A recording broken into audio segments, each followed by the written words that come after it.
नमस्कार प्यारे छात्रों, आप सभी का हार्दिक स्वागत है पीटीज आईएएस एकेडमी की प्रस्तुति करंट अफेयर्स और एडिटोरियल एनालिसिस में। आज हम आ गए हैं 29 जून के हमारे 14th एडिटोरियल एनालिसिस पर। सभी का बहुत बहुत स्वागत है। तुरंत आज एसएनटी क्रैकर कॉम्बो और इकोनॉमी क्रैकर और क्रैकर कॉम्बो में एनरोल कर लीजिए। कुछ ही दिन बचे हैं, 6 जुलाई और 8 जुलाई से मेरे ये बहुत शानदार कोर्सेज शुरू हो जाएंगे। आप इन्हें बिल्कुल मिस नहीं करना चाहेंगे। I hope to see you speaking the language of SNT with confidence and करके दिखाएंगे। हमारी ये सीरीज जो है प्यारे साथियों, आप ही के लिए बनी है। जितने भी सीरियस सिविल सर्विसेज के एस्पायरेंट्स हैं, वो फिर यूपीएससी हो या स्टेट पीएससी हो, आप कॉम्प्लेक्स कॉन्सेप्ट्स को आसानी से समझना चाहते हैं और इसीलिए आप ये सीरीज देखते हैं। देखते रहिएगा, हम आपके लिए ये सीरीज लाते रहेंगे। आज जो 4 एडिटोरियल्स हम कवर कर रहे हैं हिंदू अखबार के, वो ये 4 हैं। उम्मीद करूंगा कि ये आपको एग्जाम के लिए रेलेवेंट लगेंगे और आपका बहुत फायदा होगा। शुरू करते हैं। आज का हमारा पहला एडिटोरियल, सेशन नंबर है 14, एनालिसिस है पहला, ट्विटर वर्सेस रविशंकर प्रसाद। ये आपको काम आएगा प्रीलिम्स में, जीएस2 में और एसए में। भारत के सूचना प्रौद्योगिकी मंत्री श्रीमान रविशंकर प्रसाद जी ट्विटर से बहुत भारी खफा हो गए। ट्विटर एक अमेरिका की एमएनसी है, सोशल मीडिया जायंट है, क्योंकि ट्विटर ने उनके अकाउंट को अस्थायी रूप से ब्लॉक कर दिया। ट्विटर का जो सॉफ्टवेयर होता है वो ये काम करते रहता है। और क्यों ब्लॉक कर दिया? क्योंकि ट्विटर को एक शिकायत मिली कि रविशंकर प्रसाद जी ने कुछ ऐसा कर दिया जो किसी और के कॉपीराइट का उल्लंघन था। ट्विटर ने उनको ब्लॉकिंग का प्रायर नोटिस नहीं दिया, जैसा कि भारत के आईटी एक्ट के नियमों के तहत मैंडेटेड होता है। उसके तहत ये मैंडेटेड है और वो ट्विटर नहीं कर पाया। तो रविशंकर प्रसाद जी काफ़ी भड़क गए और उन्होंने उसके ऊपर काफ़ी आपत्ति बाद में दर्ज की। अब ये झगड़ा कहाँ से शुरू हुआ? प्रसाद ने पहले ये ट्वीट किया था, माँ तुझे सलाम जो गाना है, जो आप जानते ही हैं AR रहमान का, वो DMCA digital millennium copyright act, जो अमेरिका का एक कानून है, DMCA के तहत एक वायलेशन था। क्योंकि रविशंकर प्रसाद जी के पास भी उसका कॉपीराइट नहीं है, ट्विटर के पास भी उसका कॉपीराइट नहीं है, और ये आपत्ति उठाई international federation of phonographic industry UK ने। शशि थरूर जो कि चेयरमैन हैं संसद की स्थायी समिति सूचना प्रौद्योगिकी के, स्टैंडिंग कमेटी ऑन आईटी के, उन्होंने कहा कि ट्विटर ने जो रविशंकर प्रसाद के अकाउंट को ही लॉक कर दिया वो गलत था और केवल उस वीडियो को लॉक कर सकता था। लेकिन प्रसाद साहब जहां थोड़े से ओवरबोर्ड चले गए, ज्यादा नाराज हो गए, उन्होंने इस मुद्दे को एक व्यापक मुद्दे के साथ जोड़ दिया। शायद वैसा उन्हें नहीं करना था, ऐसा हिंदू का ये एडिटर कहता है। उन्होंने कहा कि दरअसल ट्विटर हमारे नए आईटी रूल से बहुत ज्यादा नाराज है और इसलिए वो बदला ले रहा है, with in brackets. Twitter actually अपने अलग अलग ज्यूरिस्डिक्शंस में दुनिया में जो काम करता है, 150 से ज़्यादा देशों में, उन सभी देशों के कानूनों के बीच में तालमेल बिठाते हुए उसको चलना पड़ता है, और ख़ास तौर पे जहां उसके सबसे ज़्यादा इंटरेस्ट हैं, जैसे अमेरिका। तो यहाँ क्या हुआ, ये जो IFPI है, international federation of phonographic industry, ये यूके का है। उसने नोटिस किसको भेजा? उसने नोटिस जब ट्विटर को भेजा कि भाई अमेरिकी कानून के तहत एक भारतीय यूज़र ने बिना कॉपीराइट के ये गाना ट्वीट कर दिया, ऐसा उन्होंने ट्विटर को इन्फॉर्म किया, तो ट्विटर ने इस अकाउंट को लॉक कर दिया। अब फिलहाल कहानी यह है कि ट्विटर के रिश्ते सरकार से बहुत बिगड़ गए हैं, क्योंकि भूतकाल में भी, पास्ट में भी सरकार ने अनेकों बार बहुत सारे ट्विटर यूजर्स के अकाउंट्स को, उनके ट्वीट्स को टेक डाउन करने की बात की, अकाउंट्स को लॉक करने की बात की। कई बार तो ट्विटर माना, लेकिन अनेकों बार ट्विटर ने कहा कि हमें इनके ट्वीट्स में कुछ भी गलत नहीं है और भारत के संविधान में तो आर्टिकल 19 में पूरी स्वतंत्रता है, तो हम क्यों ब्लॉक करें। तो सरकार बहुत भड़क गई। ट्विटर प्रॉब्लमैटिक कंटेंट को अपने सॉफ्टवेयर के हिसाब से लेबल करता है, लेकिन उसे थोड़ा कॉम्प्रिहेंसिव करना पड़ेगा ताकि बायस के आरोप न लगें। सरकार को इस तरह के शाब्दिक लड़ाइयों में उलझने के बजाय कानून को अपना रास्ता अख्तियार करने देना चाहिए। तो ये था हमारा आज का पहला एडिट। बताइए दोस्तों, इस लड़ाई में क्या सही और गलत की पहचान हो सकती है, और भारत सरकार के नए आईटी रूल्स कितने सही हैं और कितने ओवरबोर्ड हैं? आपकी क्या राय है? कमेंट थ्रेड में जरूर बताइएगा। तो ये हमारा पहला एडिट था। अब हम आ गए दूसरा बड़ा edit, the law of sedition is unconstitutional. काफी बड़ा ये एडिटोरियल है। प्रीलिम्स, GS1, GS2, ऐसे में आपके काम आएगा। GS1 इसलिए क्योंकि इसमें ऐतिहासिक संदर्भ बहुत सारे हैं, इसलिए। केदारनाथ सिंह मामला जो हुआ था 1962 का सेडिशन वाला मामला, उसमें सुप्रीम कोर्ट ने केदारनाथ सिंह को तो बरी कर दिया था, लेकिन सुप्रीम कोर्ट ने देशद्रोह यानी सिडिशन, जो कि इंडियन पीनल कोड की धारा 124A में परिभाषित है, उस कानून को रद्द नहीं किया था। उस कानून को संवैधानिक दायरे के तहत बताया था। हमारे ऑथर यहां कह रहे हैं कि ये काम, ऑथर जो हैं आचार्य साहब, ये लोकसभा के पूर्व सेक्रेटरी रहे हैं, तो काफ़ी बड़ी हस्ती रहे हैं और इन्हें एग्जैक्टली कानून की समझ बहुत अच्छी है। उन्होंने, सुप्रीम कोर्ट ने जब कॉन्स्टिट्यूशनल वैलिडिटी अपहोल्ड की थी, तो उस समय सुप्रीम कोर्ट इस कानून को रद्द भी कर सकता था, लेकिन सुप्रीम कोर्ट ने रद्द नहीं किया। लेकिन सुप्रीम कोर्ट ने ये कहा, ये पूरा का पूरा एडिट जो है ना, ये आपको कानून की बारीकियां सिखाएगा, क्लैरिफाई किया था कि केवल 1962 के केदारनाथ सिंह मामले में केवल वही राइटिंग्स और वही स्पीचेस जो लोगों को भड़का दें हथियार उठाने के लिए, हिंसा करने के लिए, केवल उन्हीं को सिडिशन मानेंगे, किसी और चीज को सिडिशन नहीं मान सकते। विनोद दुआ मामले 2021 में इसी संदर्भ का इस्तेमाल करते हुए दुआ जी को छुट्टी हो गई, भैया कि तुम कोर्ट से मुक्त हो जाओ और जाके अपने वीडियो बनाना शुरू कर दो। ये तो नहीं बोला कोर्ट ने, ये मैं बोल रहा हूं, बट देयर बाय रीअफर्मिंग सिडिशंस कॉन्स्टिट्यूशनैलिटी। हुआ यह है कि 1962 के केदारनाथ सिंह मामले ने देशद्रोह एक संवैधानिक रूप से मान्य अपराध होगा यह स्थापित कर दिया, जबकि सुप्रीम कोर्ट चाहता तो इसको खत्म करता, क्योंकि ये सारे कानून अंग्रेजों के बनाए हुए हैं भारतीयों की आवाज को दबाने के लिए। एक स्वतंत्र भारत में इसकी आवश्यकता नहीं है, ऐसा इस हस्ती का कहना है। जो आईपीसी का सेक्शन 124A है, वो क्या कहता है?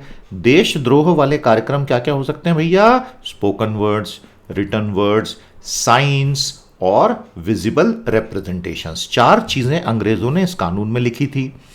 कोर ऑफ द क्राइम, देशद्रोह का जो अपराध है उसका जो मूल अंतर्भाग होता है, समवन क्रिएट्स हेट और कंटेम्प्ट फॉर द गवर्नमेंट, और इसी को कहते हैं एक्साइटिंग डिसअफेक्शन।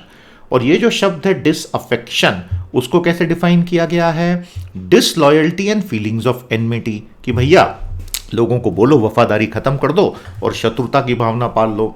और सेकेंड और थर्ड जो है इसके अंदर, commenting on government policies and actions while exciting disaffection towards government, सरकार की नीतियों पे, सरकार की गतिविधियों पे, सरकार की कार्यवाहियों पे टिप्पणी करते हुए लोगों के मन में सरकार के प्रति डिसअफेक्शन ठूंस देना। तो अगर किसी ने लिखा ये सरकार तो बहुत अच्छी है लेकिन इसकी वैक्सीनेशन की पॉलिसी बहुत खराब है, तो क्या यह सिडिशन माना जाएगा? टेक्निकली ये सिडिशन इसलिए नहीं माना जाएगा क्योंकि इसमें तो सरकार की तारीफ भी थी। लेकिन अगर किसी ने बोला सरकार की वैक्सीनेशन नीति बहुत ही खराब है, सरकार की डीमोनेटाइजेशन नीति बहुत खराब थी, तो वो सिडिशन है। और इनफैक्ट भारत में पिछले कुछ सालों में जितने केसेस हुए हैं वो सारे इसी प्रकार के हैं। Governments over the years have simply ignored the एससीज कॉशन। देखिए 1962 के केदारनाथ सिंह मामले में उच्चतम न्यायालय ने जो सावधानी बरतने को सरकारों को बोला था कि तुम सिडिशन ऐसे ही मत लगा देना, केवल तभी लगाना जब हिंसा भड़कने की आशंका हो या हिंसा एक्चुअली भड़क चुकी हो। लेकिन हमारी सभी सरकारों ने हिंसा तो छोड़िए, केवल जब तीखी क्रिटिसिज्म होती है तो पकड़ के सीधा देशद्रोह का मुकदमा ठोक देते हैं। फिर उसमें बेल वेल करने में आदमी प्रोसेस में ही परेशान हो जाता है। 2021 का सबसे हालिया मामला है आयशा सुल्तान के ऊपर, जो लक्षद्वीप में फिल्म मेकर हैं, उनके ऊपर जो अभी केस हुआ है। ये हमने इसके ऊपर एक एडिट पहले ले लिया था और इसीलिए मैंने आज का जो पहला एडिट जो इसी पे था, इसको मैंने अवॉइड किया है क्योंकि वो रिपीट हो जाता। सुप्रीम कोर्ट ने, ऐसा इस ऑथर का कहना है, 1962 में एक बहुत बड़ी भूल कर दी। उसे सिडिशन लॉ को पूरी तरह से रद्द कर देना चाहिए था। क्यों? क्योंकि ये जो धारा 124A है आईपीसी की, ये हमारे संविधान के, आजाद भारत के संविधान के आर्टिकल 19(1)(a) का सीधा उल्लंघन है। Fundamental right of freedom of speech and expression, और ये तो सबसे मूल्यवान अधिकार है हिंदुस्तानियों का। आईपीसी की ये जो धारा है, ये अब कई लोग इसका तर्क देते हैं कि लेकिन आर्टिकल 19(2) में रीजनेबल रिस्ट्रिक्शंस होते हैं। ऑथर कहते हैं कि ये बिल्कुल गलत तर्क है। अनुच्छेद 19(2) में जो रीजनेबल रिस्ट्रिक्शन की परिभाषा है, ये उससे प्रोटेक्टेड नहीं है। और एक्चुअली संविधान सभा ने जब ये कानून बनाए थे और ये हमारा संविधान बनाया था, तो सिडिशन शब्द 19(2) के ड्राफ्ट में आया था, लेकिन हमारे फाउंडर फादर्स ने उसको हटा दिया था। मतलब sedition on the ground of reasonable restriction for fundamental right of speech and expression गलत माना गया था, सिडिशन उसमें है ही नहीं। तो फिर सुप्रीम कोर्ट ने उसको खत्म क्यों नहीं किया? सुप्रीम कोर्ट ने इन शब्दों पे रिलाई किया, in the interest of public order, जो आर्टिकल 19(2) में दिया है, जिससे सुप्रीम कोर्ट ने इस सेक्शन 124A को 19(2) के अंदर ले लिया और उसको प्रोटेक्ट कर दिया। नहीं तो उसी दिन सुप्रीम कोर्ट को उसको खारिज करना पड़ता टेक्निकली। इसका नेट नतीजा आज ये हो रहा है, पिछले 30 सालों में ये हुआ है, सरकारों ने जिस व्यक्ति से तकलीफ हुई उसको देशद्रोही बता के जेल में ठूस दिया, फिर वो 10 साल लड़ता रहे, फाइनली मैक्सिमम लोग बरी होकर बाहर आ जाते हैं। अभी फिलहाल 3% का कन्विक्शन रेट है, 97% लोग छूट जाते हैं। ये कहानी शुरू हुई थी 1870 में, जब भारत की गोरी चमड़ी वाले हमारे सारे राजाओं ने सिडिशन कानून बनाया था कि भारत के लोगों की आवाज को हमेशा के लिए दबा दो। जेम्स स्टीफन ने यह कानून लाया था, और जो ऑथर था इस बिल का, उसने कहा था कि मैं केवल क्रिटिकल कमेंट्स नहीं खत्म करना चाहता, सिडिशियस डिस्पोजिशन को भी खत्म कर दूंगा। मतलब कोई व्यक्ति अगर ये सोच रहा है कि ब्रिटिशर्स अच्छे लोग नहीं है तो मैं उसको भी जेल में ठूस दूंगा। और ये तय कौन करेगा? ये पुलिस तय करेगी। हो गया। अब अगर पुलिस के हाथ में आपने ये चीजें तय करने का अधिकार दे दिया तो फिर पुलिस क्या करेगी? वो तो सबने देख ही लिया है। 1891 का बांगोबासी केस हो, बाल गंगाधर तिलक के 2 केसेस हो, खुद महात्मा गांधी का केस जिसमें गांधी ने उस गोरी चमड़ी के जज को सीधे बोला था, हाँ माय लॉर्ड, मैंने डिसअफेक्शन फैलाया है क्योंकि तुम लोग अफेक्शन के लायक ही नहीं हो। What was remarkable was that the High Courts and the Privy Council, उन्होंने incitement to violence और rebellion was not a necessary part of section 124A उस वक्त बोला था, और ये बोला था कि सिर्फ कमेंट करोगे तो भी काफी है। भारत के सुप्रीम कोर्ट ने 1962 में इस दुविधा से रूबरू हुआ था। हमारा सुप्रीम कोर्ट पहले का जुडिशियल रिकॉर्ड ये कहता था कि केवल कमेंट भी करोगे तो भी सिडिशन होगा, लेकिन अगर ऐसा होता तो फिर सेक्शन 124A तो पूरी तरह आर्टिकल 19 का ही उल्लंघन कर रहा है, तो सेक्शन 124A को खत्म करना पड़ता। तो इसलिए सुप्रीम कोर्ट ने 1962 में 1942 के एक case Niharendu Dutta Majumdar versus emperor का सहारा लिया, जहां पर फेडरल कोर्ट, यही आगे चल के सुप्रीम कोर्ट के रूप में तब्दील हुआ, ने यह कहा था कि sedition is only when public disorder physically happens. लेकिन ये सारे कॉलोनियल कानून जो है, उपनिवेशवादियों के कानून, इनकी क्या भारत में आज जगह है? तो आज के आजाद भारत में अगर एक पुलिस वाले को लगता है कि ये कार्टूनिस्ट की बनाए हुए कार्टून से पब्लिक डिसऑर्डर होगा तो वो कार्टूनिस्ट देशद्रोही हो गया और उसको जेल में ठूंस दिया जाएगा, फिर वो लड़ता रहे। तो डेमोक्रेसी में ये तो लोगों का अधिकार है कि वो सरकार से डिसअफेक्शन दिखा के वोट डाल के सरकार को बदल दें। तो क्या ऐसे सब लोगों को आप जेल में डाल देंगे? सेक्शन 124A हमारे आर्टिकल 19(1)A का उल्लंघन है और ये रीजनेबल रिस्ट्रिक्शन से प्रोटेक्टेड नहीं है। इस सेक्शन को समाप्त करें और इस तरह के कानूनों की भारत में कोई जरूरत नहीं है। यह था हमारा आज का दूसरा एडिट। इसकी समरी निकाल दीजिए, इसके बारे में आपकी क्या राय है बताइए। अब तक हमने सिडिशन पे अच्छे खासे 4-5 एडिट कवर कर लिए हैं। प्राइवेटाइजेशन ऑफ पीएसयूज बहुत शानदार एडिट है, आपको एक बहुत अच्छा फाइन तरीका मिलेगा सोचने का। निजीकरण होना चाहिए सरकारी कंपनियों का, लेकिन सोच समझ के। प्रीलिम, GS2, GS3 और ऐसे के लिए। प्यारे साथियों, ऑथर कहते हैं कि 1991 से भारत के आर्थिक सुधारकों ने बार बार ये कोशिश की कि भारत की सरकारी बैंकों का निजीकरण कर दिया जाए, और ये वॉशिंगटन कंसेंसस के एजेंडा से मेल खाता था। तो मुझे कमेंट थ्रेड में बताइए वॉशिंगटन कंसेंसस क्या होता है, मुझे बताइए नियो लिबरलिज्म क्या होता है, नव उदारवाद, उस पर मेरा अलग से भी वीडियो है। आप सारी की सारी प्ले लिस्टें देख रहे हैं ना भैया, ये सारी प्ले लिस्टें आपके लिए है हमारे चैनल की, सारी की सारी अच्छे से देख लो। सारी एग्जाम ओरिएंटेड है, यूपीएससी, स्टेट सिविल सर्विसेज। जिसने ये सब ढंग से किया आपके एग्जाम में मार्क्स बहुत अच्छे आएंगे, ये मेरी आपको गारंटी है। आप बस करो, ढंग से करो और हमें फीडबैक देते रहना कितना फायदा हुआ आपका। समझ में आया? आउटराइट प्राइवेटाइजेशन हम आज तक नहीं कर पाए कि सरकार उठी एक दिन सुबह और बोला मैं इस कंपनी को 100% बेच कर निकल रही हूं। यह हिम्मत आज तक किसी की आई ही नहीं। तो सरकारों ने हमेशा टुकड़ों टुकड़ों में छोटी छोटी हिस्सेदारी मार्केट में बेच दी। एनडीए गवर्नमेंट अटल बिहारी वाजपेयी की बहुत कोशिश की, लेकिन इतना विरोध हुआ कि पीछे हटे। फिर 10 साल के लिए यूपीए की सरकार आई, डॉक्टर मनमोहन सिंह और सोनिया गांधी की सरकार, उन्होंने प्राइवेटाइजेशन का एजेंडा पूरी तरह से डंप कर दिया। 2014 के बाद से प्रधानमंत्री मोदी ने भी 5-6 सालों तक अवॉइड किया, लेकिन उसके बाद 2019, 20, 21 में उसको स्वीकार किया और अब उसको काफी जोरों से पुश कर रहे हैं। इनफैक्ट 2021 में तो मोदी जी ने स्वयं कह दिया टीवी पर आके, business is not the business of government, which is actually consonant with the laissez faire policy. तो लेसा फेरे क्या होता है बताइए? भारत की इकोनॉमिक क्राइसिस 2020 में जो शुरू हुई उसने हमारी इकोनॉमी को बहुत स्लो कर दिया है। हमारा कॉन्ट्रैक्शन 1950 के बाद का रिसेशन का सबसे ज़्यादा हुआ, अनएम्प्लॉयमेंट बढ़ गया है, इनकम्स गिर रही हैं, बैंकों के एनपीए बढ़ रहे हैं, फिस्कल डेफिसिट बढ़ गया है। तो अब हमको सोचना पड़ेगा कि भारत की जो पब्लिक सेक्टर एंटरप्राइजेस पीएसई है ना, भारत में हम उनको पीएसयू भी कहते हैं, अंडरटेकिंग्स पीएसई भी कहते हैं, और चाइना जो है वो उनको स्टेट ओन्ड एंटरप्राइजेस कहता है, एसओई। समझ में आ गया? तीनों बात एक ही है। Categories of PSEs. तो ये जो ऑथर हैं ये डीपीआईआईटी के बहुत बड़े पहले अधिकारी रह चुके हैं। तो ये सारे ऑथर्स जो है ना, ये अपने सब्जेक्ट को बहुत अच्छे से समझते हैं, इसलिए इनकी बातों में कुछ ना कुछ दम तो होता है। भारत में 3 कैटेगरीज हैं पीएसईज की। पहली कैटेगरी कौन सी है दादा? वो जो पूरी तरह से बीमार हैं, जिनको ठीक नहीं कर सकते, इनकी प्लांट मशीनरीज खत्म हो चुकी हैं। दूसरे कौन से हैं? जो फाइनेंशियली सिक है लेकिन उनको जिंदा किया जा सकता है। तीसरी कौन सी हैं? अच्छा खासा पैसा कमा रही हैं। अब आते हैं पहले वाली पे, जो सिक और डाइंग हैं। इनमें अब ह्यूमन रिसोर्स भी बहुत कमजोर है, इनको आप रिवाइव नहीं कर पाओगे, इनको बेच दो। लेकिन सरकारें 91 के बाद ऐसा कर नहीं पाई क्योंकि लेबर की पॉलिटिकल पावर ज्यादा थी। वर्तमान सरकार की राजनीतिक ताकत इतनी ज्यादा है कि वो चाहे तो इन्हें बेच सकती है। इनको बेच दो, इनकी लाइन मिनिस्ट्रीज से इनके लिंक सारे के सारे हटा दो, इनको कॉमन होल्डिंग कंपनी में डाल दो, सारे एसेट्स निकाल दो, और जो असली पैसा आप कमाओगे वो इनकी जमीनों से कमाओगे। उस पैसे से लेबर को अच्छा खासा गोल्डन हैंडशेक देके विदा करो, और उस पैसे से बाकी की पब्लिक सेक्टर कंपनियों को मॉडर्नाइज करो। ये आपको करना चाहिए। दूसरा, मिनिस्ट्रीज जो मिसमैनेज कर गई पीएसयूज को, खास तौर पर जहां कंज्यूमर इंडस्ट्रीज इन्वॉल्व थी, ऐसी कंपनियां डूब गई, तो प्राइवेट पार्टनर्स को लाके इनको जिंदा करो। जैसे कि एयर इंडिया हो गया, इंडिया टूरिज्म डेवलपमेंट कॉरपोरेशन हो गया, इनको डेट फ्री करके प्राइवेट लोगों को चलाने को दो। अपना आप दखल बना के रखो, लेकिन डे टू डे ऑपरेशंस में नहीं, और ये कंपनियां जिंदा होकर दौड़ने लगेंगी। तीसरी, जो अच्छा खासा पैसा कमा रही हैं, इनको मत बेचो, वो करो जो चाइनीज ने किया। बहुत प्रैग्मेटिकली चाइना में भी यही सवाल डेंग शाओपिंग के सामने, जियांग जेमिन के सामने, हु जिनताओ के सामने सवाल ये आया था। तो मुझे बताइए, चाइना में अभी तक कौन सी 5 जनरेशंस ऑफ लीडरशिप आई है? 5 के नाम बताओ।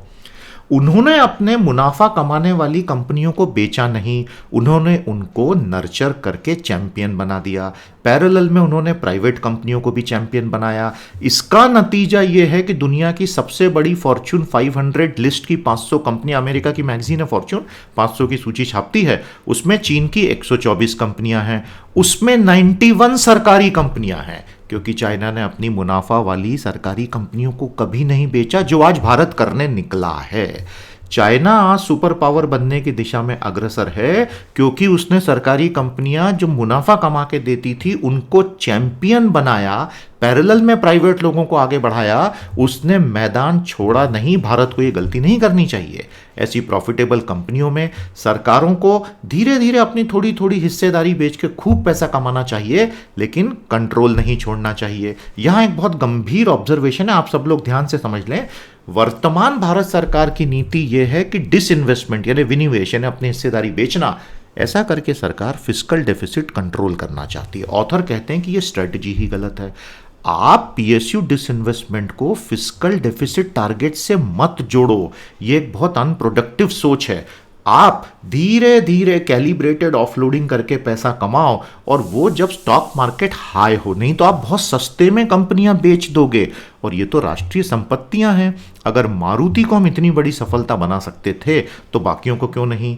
आउटराइट प्राइवेटाइजेशन के बहुत सारे नुकसान हैं प्रॉफिटेबल कंपनियों में। पहला, जो बड़ी कंपनियां उनको खरीद सकें ऐसी ज्यादा हैं ही नहीं भारत में, तो उन कंपनियों का पैसा अगर आज जो हमारे इंसॉल्वेंसी बैंक्रप्सी कोड एनसीएलटी में सैकड़ों कंपनियां फंसी पड़ी हैं जिनका रेजोल्यूशन नहीं हो रहा है, वहां लगेगा तो देश की इकोनॉमी का ज्यादा फायदा होगा, क्योंकि वो कंपनियां डूब रही हैं, उनको ये बचा लेंगे। दूसरा, हमारे प्राइवेट कंपनियों को हम ये बोलें, बनी बनाई ऐसी प्रॉफिटेबल कंपनियों में पैसा लगाना तो शेयर खरीदने का काम है, इससे इकोनॉमी का क्या फायदा होगा? इन प्राइवेट कंपनियों को बोलो कि ब्राउनफील्ड और ग्रीनफील्ड एक्चुअल मैन्युफैक्चरिंग प्रोजेक्ट्स में पैसा लगाओ, उससे भारत का इन्वेस्टमेंट रेट बढ़ेगा। साथियों, मैं आपको एक बात बता दूं, पिछले साल हम जब बोलते हैं भारत का एफडीआई रिकॉर्ड लेवल पर $61 बिलियन के आसपास रहा, उसमें याद रखिएगा मैक्सिमम पैसा कंपनियों के शेयरों के लेन देन में आया था। Net manufacturing greenfield investment contract हो गया है, बढ़ा नहीं है। तो जॉब सीकर्स के लिए वो एफडीआई का कोई मतलब नहीं है। आपको बात समझ में आ गई? याद रखिएगा। तो मैंने जो कॉन्सेप्ट समझाया बता दीजिए। तो केवल इस तरह से कंपनियों का टेक ओवर करना, ये थोड़ी फॉरेन इन्वेस्टमेंट का लक्ष्य होना चाहिए। प्राइवेटाइजेशन का एक जो बहुत घातक परिणाम होगा, नौकरियों में आरक्षण की व्यवस्था समाप्त हो जाएगी।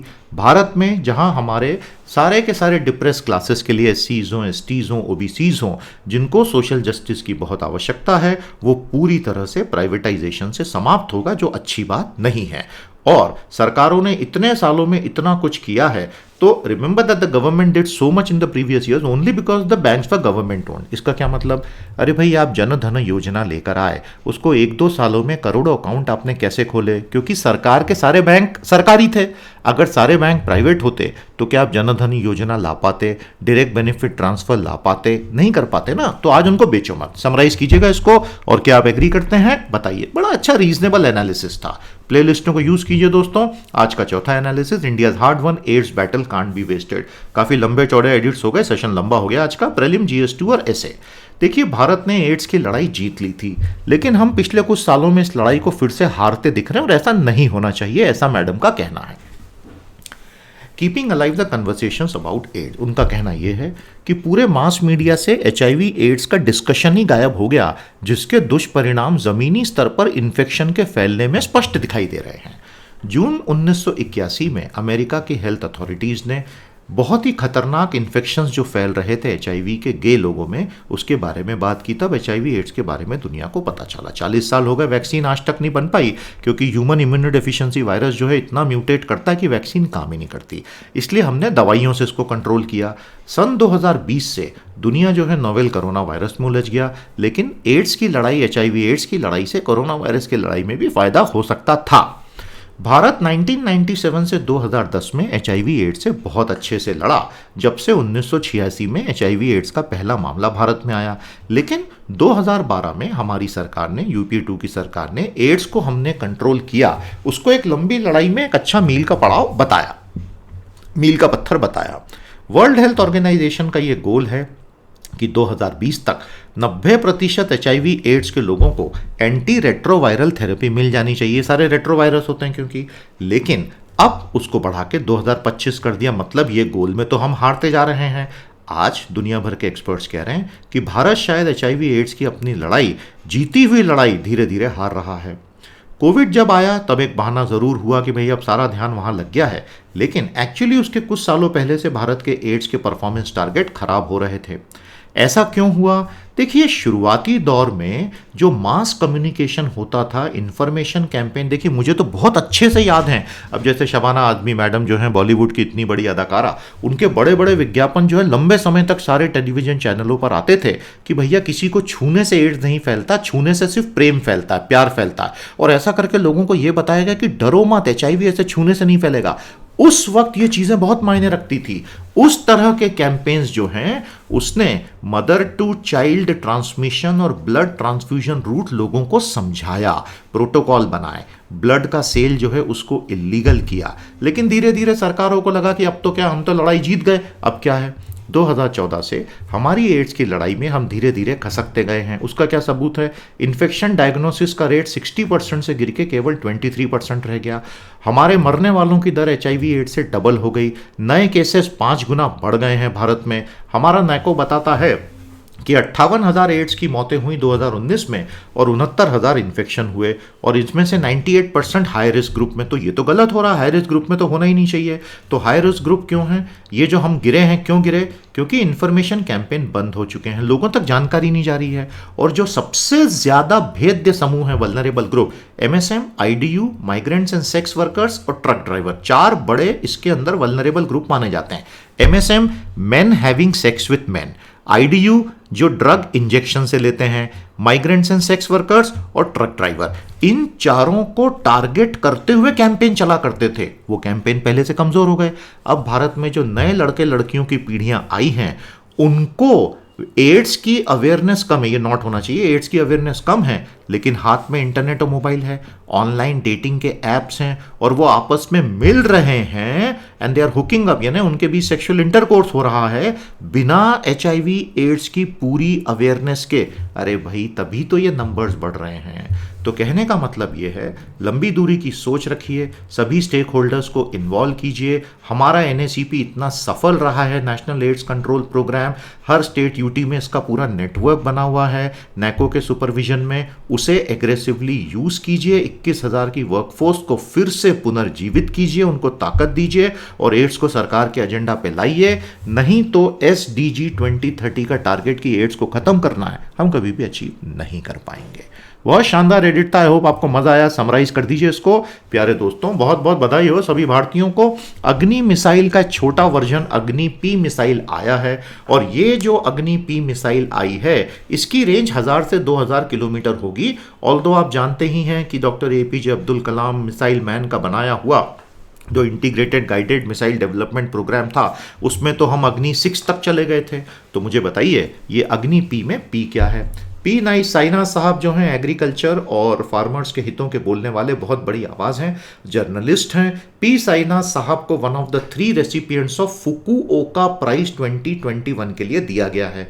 तो ये फुकुओका साहब कौन थे, मुझे बताइएगा। और क्या इन्होंने किसी विशेष प्रकार की फार्मिंग के बारे में कुछ बताया था?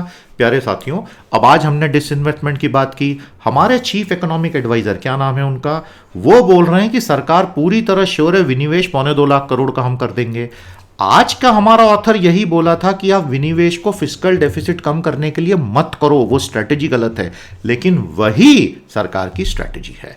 कोविन का ओपन सोर्स जो वर्जन है वो 50 देशों को सरकार देने के लिए तैयार है। तो चलिए बधाई हो, 50 देशों के लोगों को OTP का पूरा आनंद मिलेगा। दिल्ली हाई कोर्ट ने सेंटर की रिस्पांस दी है। अलग अलग अपने जो ऑल्ट न्यूज़ वाले हैं, फैक्ट चेकिंग साइट्स हैं, जितने भी ये वेब मीडिया वाले हैं जो अलग अलग स्टोरीज लिखते हैं, जो डिजिटल IT मीडिया रूल्स के तहत अब आ गए हैं, नए वाले रूल्स के, वो लोग सरकार से जुडिशियल लड़ाई लड़ रहे हैं। आज के लिए इतना ही। हमारे सेशंस के साथ जुड़े रहिएगा। अब हम कल मिलेंगे सेशन 15 में।